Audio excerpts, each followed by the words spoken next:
তাহলে বছরে একদিন যিনারা মাহফিল করেন, সবার আঞ্জাম দেন, অত্যন্ত কষ্ট করতে হয়। আমন্ত্রিত মেহমানদেরকে দাওয়াত দেওয়ার জন্য একটা শিডিউল তৈরি করে, দাওয়াত দেয়, তাদের পিছনে শ্রম দেয়, হ্যান্ডবিল করে, আবার সভা করার জন্য সবার দিন, অনেক কষ্ট, অনেক কিছুতে তিতিক্ষার পরে একটা রাত্র, বেশি সময় না, একটা রাত্র কয়েক ঘন্টার সময়,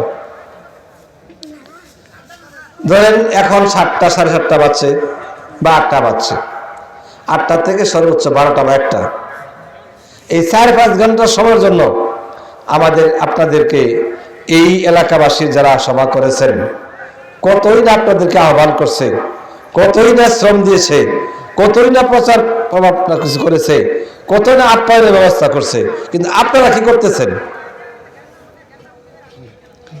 লক্ষ্য করুন, এই যে পার্শ্বে দোকান, আমার মনে হয় এই সবার যে আঞ্জাম করা হয়, আমি এলাকাবাসীকে বলবো, আজকে যদি সবার ওইখানে না যাইতেন, আজকে সবার না হইতো, তাহলে আপনাদের বাড়িতে খাওয়া দাওয়া বন্ধ থাকতো?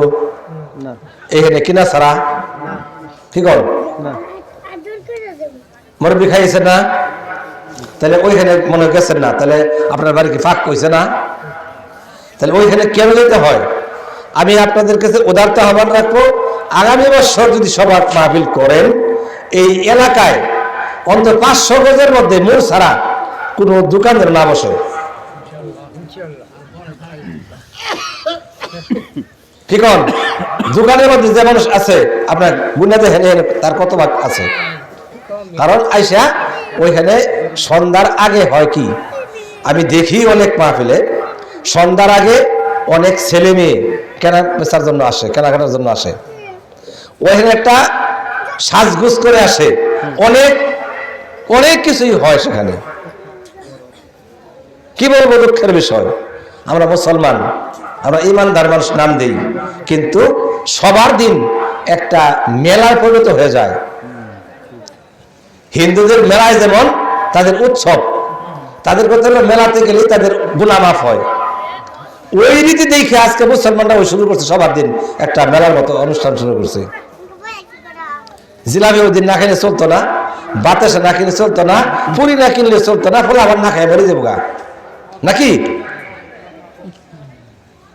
এই কারণে দেখেন ওইখানে লোকজন যা আছে এখানে কম।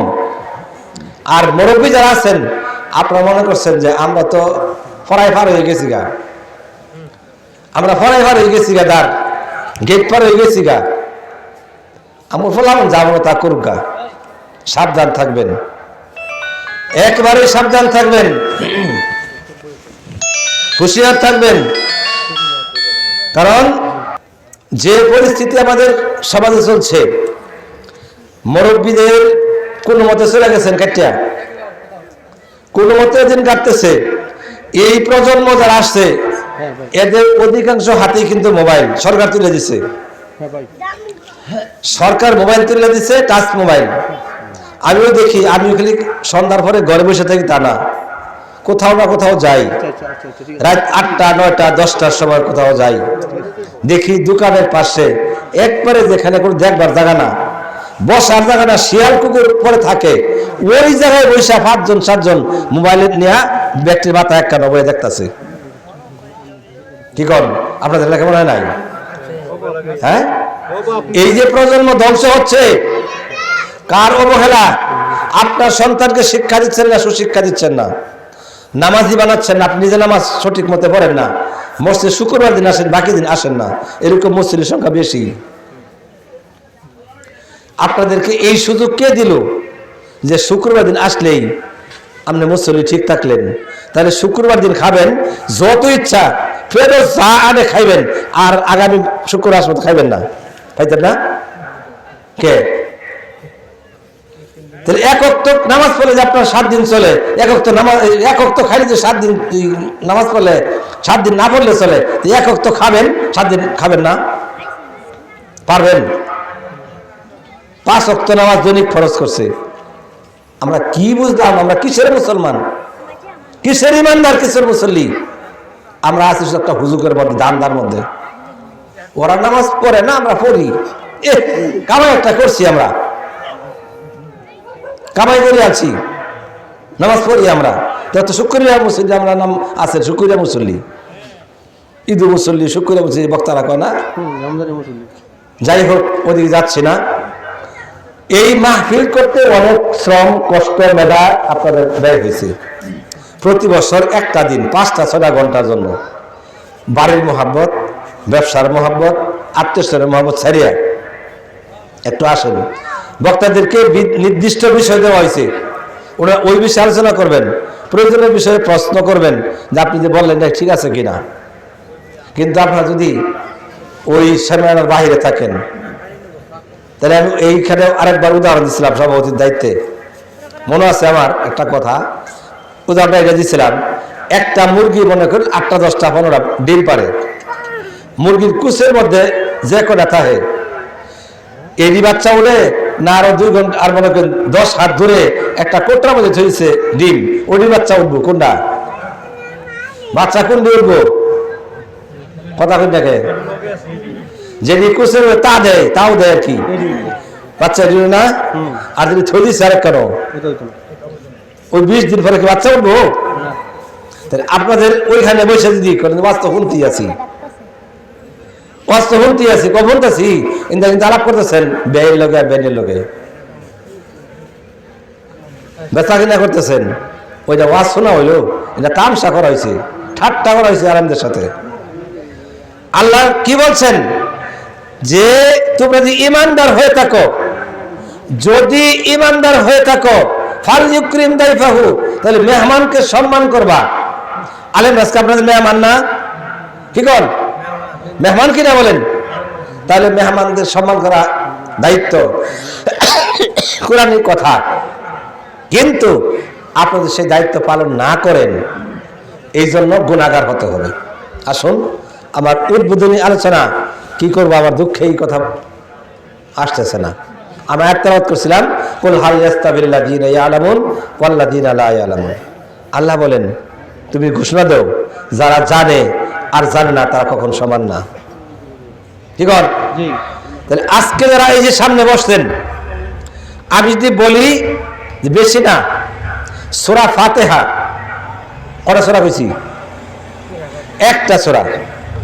আর এরকম আর ছোট্ট 3টা সূরা, আপনার সূরা নাস পড়েন, ফালাক পড়েন, ইখলাস পড়েন, এরকম 3টা সূরা সুন্দরভাবে তেলাওয়াত করে যাবেন। এই প্রতিষ্ঠানের পক্ষ থেকে আপনাকে 500 টাকা পুরস্কার দেওয়া হবে। কয়জন দাঁড়াবেন কোন দেখি? কয়জন দাঁড়ায় ভাইবেন? হিসাব করেন, হিসাব করেন আমরা যে ঠিক আছে আমি প্রতিযোগিতায় আসবো, আমি 500 টাকা লই দিই। আমি পাইলে ছেলে আপনারা হয়তেন না, কি কথা ঠিক কইছি না ভুল কইছি? কারণ ছেলেরা কেন হইতেছে, ওই যে মাদ্রাসা আছে, ওই যে চেয়ারম্যান সাহেব মাদ্রাসা করছে, ওইখানে আন্দার মাদ্রাসা করছে, এই মক্তবে পড়ছে, আপনারা পড়ছেন না, আপনাদের গার্জেনরা পড়াইছে না, এই দাবি কেমন কি মাপ পেয়ে গেছেন গিয়া? এই দায়িত্ব মুক্ত হয়ে গেছেন আমরা? কেন মরেছেন? মরতে কি হবে না? কবর দাম লাগতো না? তাহলে নামাজ যে পড়ুন না, শিখুন না, যে এটা কে জব দিব? ওই জব কি আমি দিলাম ইমাম হইয়া? কথা কই না আপনারা? জব কি আমার দিন লাগবে না আমার দিন লাগবো? তাহলে আজকে আইতেন না, বলে থাকবেন বাড়িতে লেপ কথা ঘুমাইতেছেন, এরকম লেপ কথা আঙ্গন নাই, কম কিছু আছে।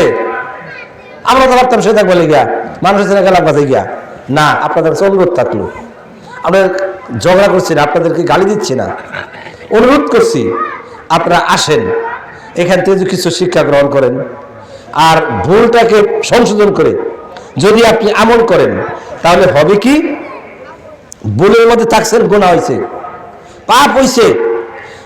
আল্লাহ রাসূল বলছেন, কোরআন বলছে, যদি একজন মানুষ ভুলটাকে সংশোধন করার জন্য কোন স্থানে যায়, সে শিক্ষা গ্রহণ করে, সে তওবা করে, তাহলে আল্লাহ বলেন কি, বাদদাল না হোম জুনুবান হাসানা, তার জীবনে যে পাপ হয়েছেন এই পাপটাকে, গুনাহ পাপটাকে সলভ করে দেওয়া হবে।